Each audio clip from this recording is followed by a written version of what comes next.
Good afternoon. I'm Pennsylvania Governor Josh Shapiro, and I'm honored every single day to represent the good people of Pennsylvania.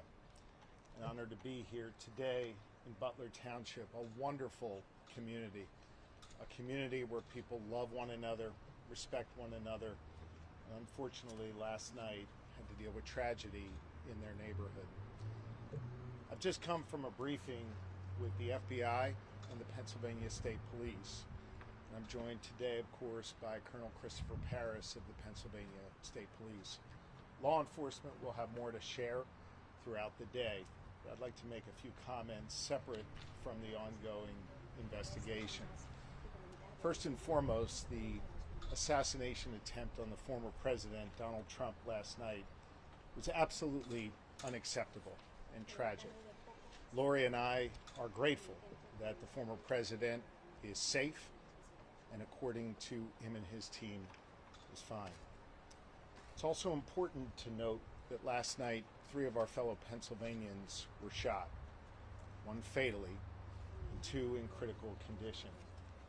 I've just spent time speaking to the families, and I want to offer my prayers and the prayers of all 13 million Pennsylvanians for the 2 individuals who are being treated at this time. We lost a fellow Pennsylvanian last night, Corey Comperatore. I just spoke to Corey's wife and Corey's 2 daughters. Corey was a girl dad. Corey was a firefighter. Corey went to church every Sunday. Corey loved his community, and most especially, Corey loved his family. Corey was an avid supporter of the former president and was so excited to be there last night with him in the community. I asked Corey's wife if it would be okay for me to share that we spoke. She said yes. She also asked that I share with all of you that Corey died a hero, that Corey dove on his family to protect them last night at this rally. Corey was the very best of us. May his memory be a blessing. Last night was shocking for this community and for this Commonwealth, and I know for this country. Political disagreements can never, ever be addressed through violence. Disagreements are okay, but we need to use a peaceful political process to settle those differences.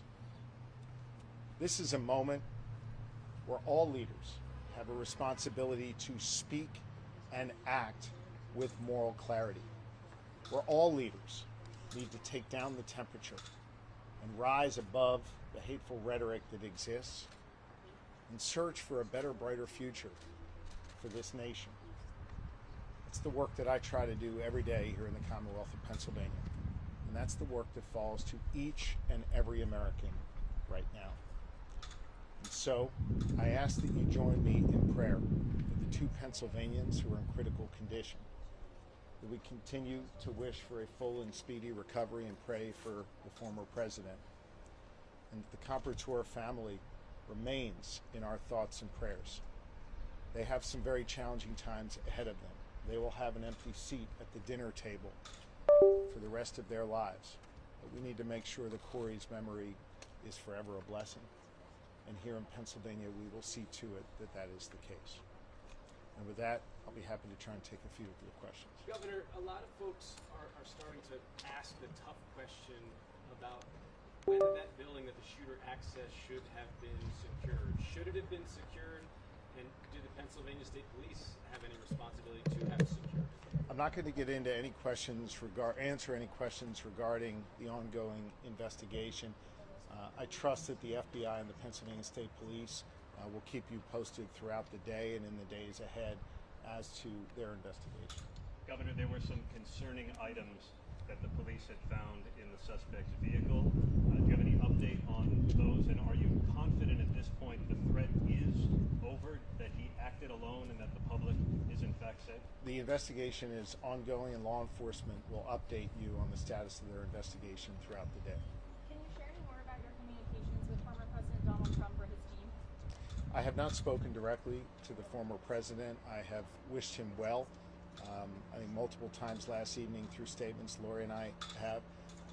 The people of Pennsylvania, I know, were praying for him, and again, according to his team and himself, it seems as though he will be fine, obviously relatively speaking, and we're glad to see that. Violence is never acceptable. I should also let you know that I did speak to President Biden. He called me last night to make sure that here in the Commonwealth we had all the resources we needed. I assured him that we did. At the time, he had yet to speak to President Trump. I think they connected later in the evening, and he wanted me to know that he was trying to reach out to the former president. I think that that was the honorable and right thing to do, and I'm glad that President Biden did that. We have no unmet needs at this time, and we're working in concert with our federal partners, and I let the president know that. Governor, have you talked to the families of those two who were critically injured, and do you have an update on their condition? I spoke to the family of one of them, and the other left a detailed message, and I'm not going to get into their status. That'll be shared by the Pennsylvania State Police and or the family later today. Governor, will you be asking for flags to be thrown at half-staff across the state, and also knowing that this is going to be a really contentious, even more so, a battleground state for the rest of what would your message? Can I say, I just missed the last part of what she said. No problem. The first was about the flags. The second, knowing that this is going to be even more contentious now in the state of Pennsylvania, and that we're divided here, what is your message to people who live here? I have directed that flags be flown at half-staff in Corey's memory, and our Chief of Staff is working through that process now. My message to all Pennsylvanians, my message to all Americans is to be firm in your beliefs, to believe what you believe, to advocate for what you believe, and to be engaged in the political and civic process, but to always do so peacefully. To remember that while we may be Democrats or Republicans, above all else, we are Americans. And if you look at the story of this great nation over the last 248 years, a nation that was born right here in Pennsylvania, it's been ordinary Americans at every single step of the way, rising up, demanding more, seeking justice, advocating for change, and doing so peacefully. And those who have advocated for such change peacefully, they have been the ones to bring that about. We have to remember that even in these times where there are real divisions, that we have to address those divisions through engagement in the political and civic process in a peaceful manner. That is incumbent upon all political leaders of all parties, and it is incumbent upon the public. I will tell you that notwithstanding the tragedy that we saw last night here in Butler, the awful tragedy, that every day when I'm around Pennsylvania, I see the very best of Pennsylvanians. People who do have fervent beliefs, people who do have passionate beliefs, but who engage in a peaceful manner, and who love their neighbors, and who engage with people in their communities, even those that they might have differences from.